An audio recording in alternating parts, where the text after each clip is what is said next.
진영과 이념을 뛰어넘는 그런 모습이 우리 교육위에서 좀 만들어졌으면 하는. 정파를 떠나서 교육을 보자.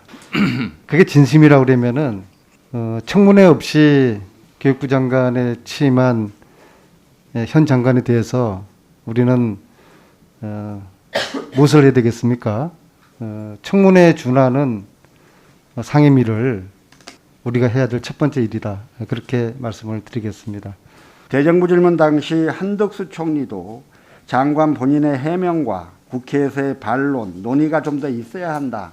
이런 발언을 해 주셨습니다. 장관께서 이제 이미 임명이 되었지 않습니까? 그런데 인사청문회라고 하는 것은 임명되기 전에 사전에 임명권자에게 이런 것을 판가름하는 정보를 제공하기 위해서 우리가 인사청문회 특별법에 의해서 하는 거 아니겠습니까?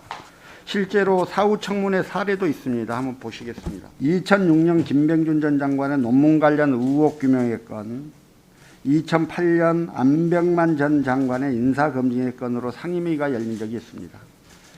어떤 일이 있어도 박순애 장관의 거짓말 해명, 이 부분은 검증하고 확인하고 짚고 넘어가야 할 문제라고 생각합니다.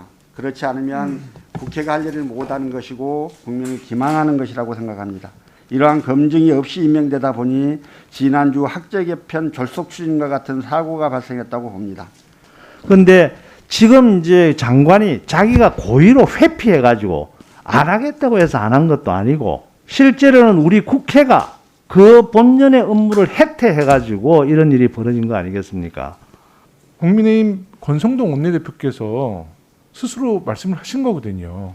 박순애 장관 임명 이후에 상임위원회가 구성되면 상임위에서 청문회 수준의 인사 검증을 하겠다라고 대국민 약속을 했지 않습니까? 그러면 청문회에 준하는 인사 검증이라 하는 것은 간단합니다. 자료 제출하고요.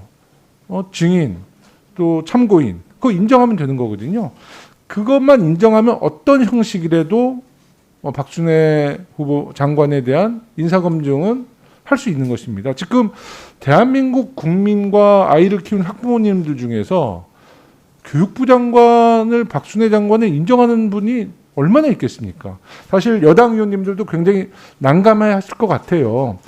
여러 가지 의혹이 지금 계속 터져나오고, 얼마 전 MBC 스트레이트에서도 거짓말에 또 거짓말, 이런 보도가 나오고 있고요.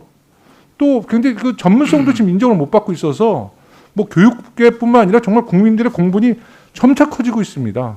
아마 이건 정부에 대한 부담, 우리 여당 의원님들에게도 큰 부담이 되는데, 본인이 해명하기 어려우면 장관직을 물러서든지, 본인이 억울하면 인사검증을 통해서 해명하든지, 간단하지 않습니까? 근데 왜 시간 질질 끌면서 이 교육계나 우리 아이를 키우는 부모님들에게 이 대혼란을 주냐는 거예요. 그래서 저는 인사검증 문제는 국민의힘의 공식적인 원내대표의 대국민 약속이었기 때문에 이 문제를 간과해서는 안 될 것이다. 그리고 이 문제를 대충 넘어가신다라는 판단을 하게 되면 이 문제는 윤석열 정부와 여당에게는 매우 큰 리스크로 작용될 것이다. 이런 말씀을 드립니다.